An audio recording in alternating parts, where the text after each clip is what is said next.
안녕하세요. 오늘 찬스 강의를 맡은 골드 디렉터 최유미 인사드립니다.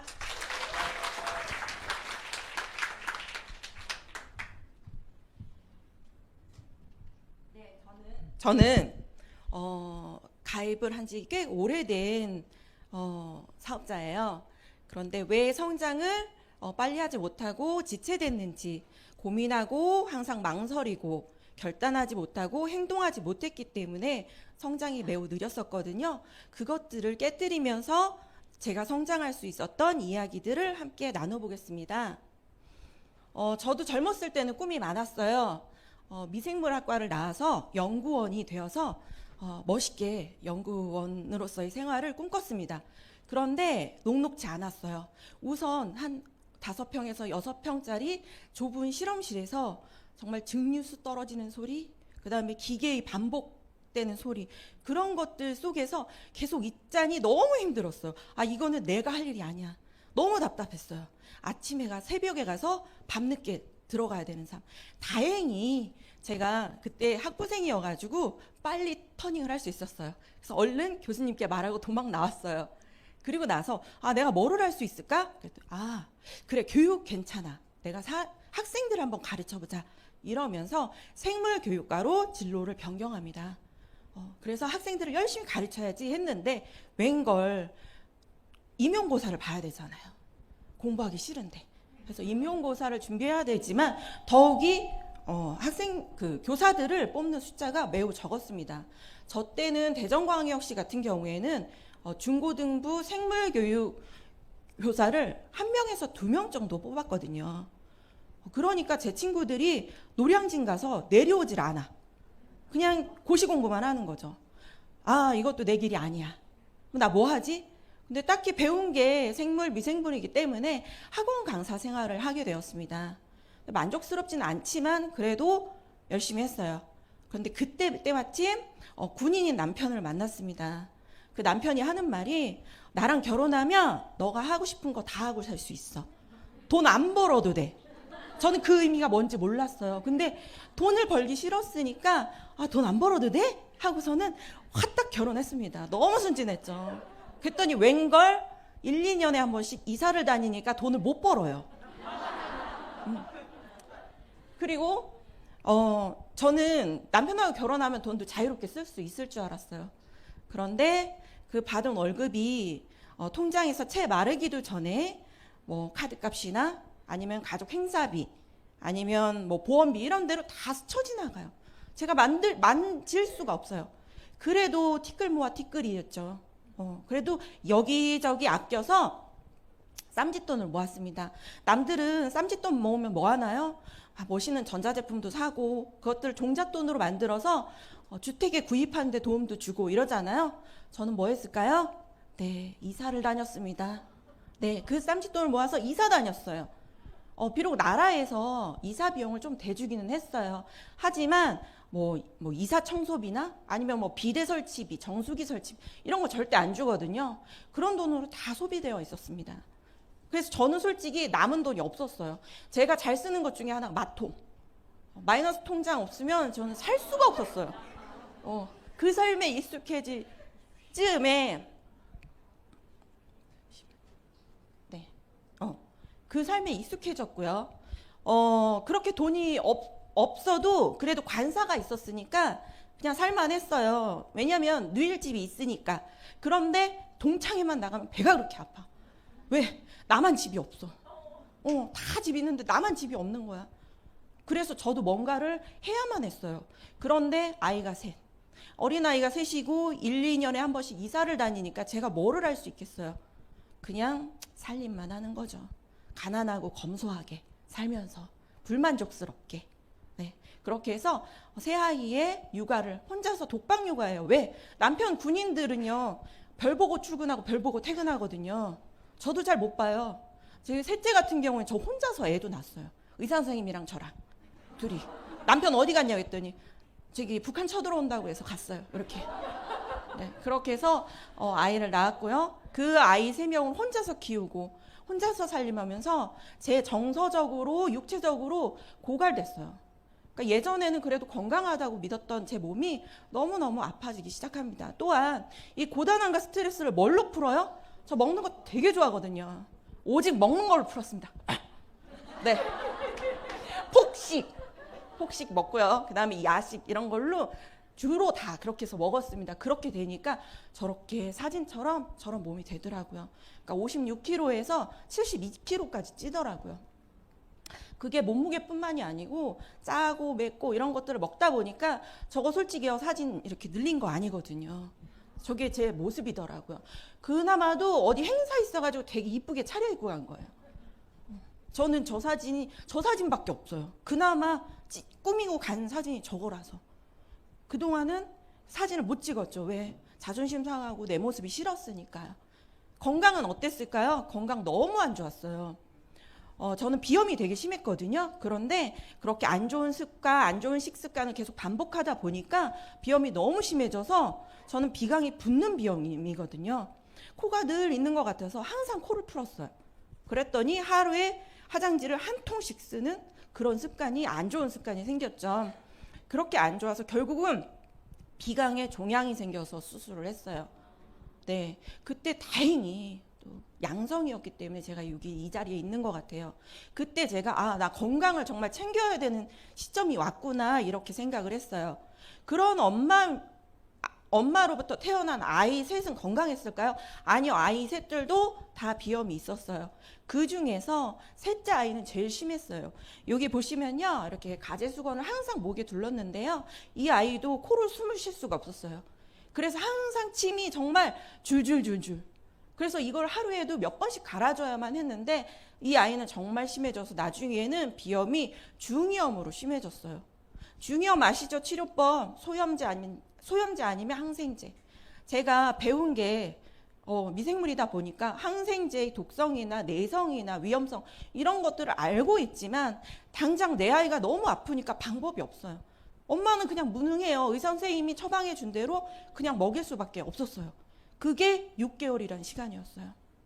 근데 그 6개월 동안 아이가 소염제, 항생제 먹었으면서 나섰을까요? 안 나섰어요. 근본적인 비염이나 면역력이 해결되지 않으니까 그냥 늘상 아팠습니다. 어떤 해결점이 좀 필요했어요. 그러던 중에 우연히 그러니까 대학 동창인 친구와 점심을 먹다가 비염 이야기를 했어요. 비염 이야기를 해서 그 집 아이도 비염이 있었거든요. 그러면서 그 친구가 야, 내가 비염에 좋은 거 찾았어. 드디어 찾았어. 뭐? 300이래 300. 후라바놀 C300. 그거랑 오메가랑 먹으면 진짜 잘나는데 그게 유산한데 너 한번 알아봐. 왜 저를 알아보라고 시켰을까요? 네, 저는 군인 그 장교 교육기관에 살고 있었어요. 거기에는요 진짜 우리나라의 합법적인 네트워크는 다 들어와 있어요. 왜 들어와 있을까요? 저처럼 어느 한 곳에 일정하게 살지 못하는 떠돌면서 사는 그분들이 할 수 있는 일이 많지 않았거든요. 그런데 네트워크는 제한이 없잖아요. 그래서 우리나라의 온갖 네트워크가 다 들어와 있었어요. 그래서 알았어, 내가 찾아다가 사서 줄게. 두 통 사줄게 하고 갔더니 웬걸? 저희 앞동에 저희 스폰서님인 박경진 다이아몬드님께서 이제 막 유산화를 하셨고요. 그리고 저 첫 아이의 웅진 선생님께서 유산화를 드시고 사업을 하셨어요. 그래서 그러면 선생님 저 오메가 2통, C300 2통 좀 주문해 주세요.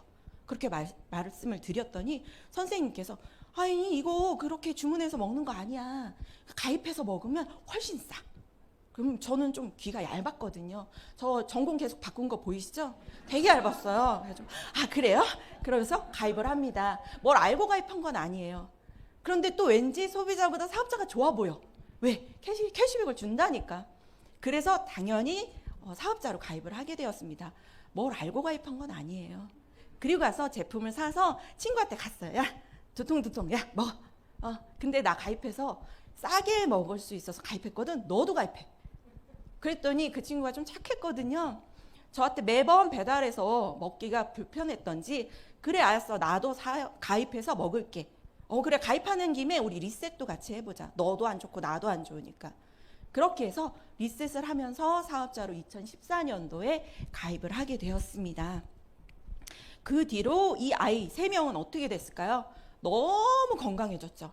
면역 사종을 먹으면서 아이들이 면역이나 건강 모든 것들이 좋아서 지금은 솔직히 치과나 안과 빼고는 다니는 병원이 없습니다. 키도 쑥쑥 엄마보다 더 잘 크고 있고요. 저는 어땠을까요? 저 이렇게 바뀌었어요. 좀 뭐 별로 지금은 코로나 때문에 살짝 좀 쪘어요. 네.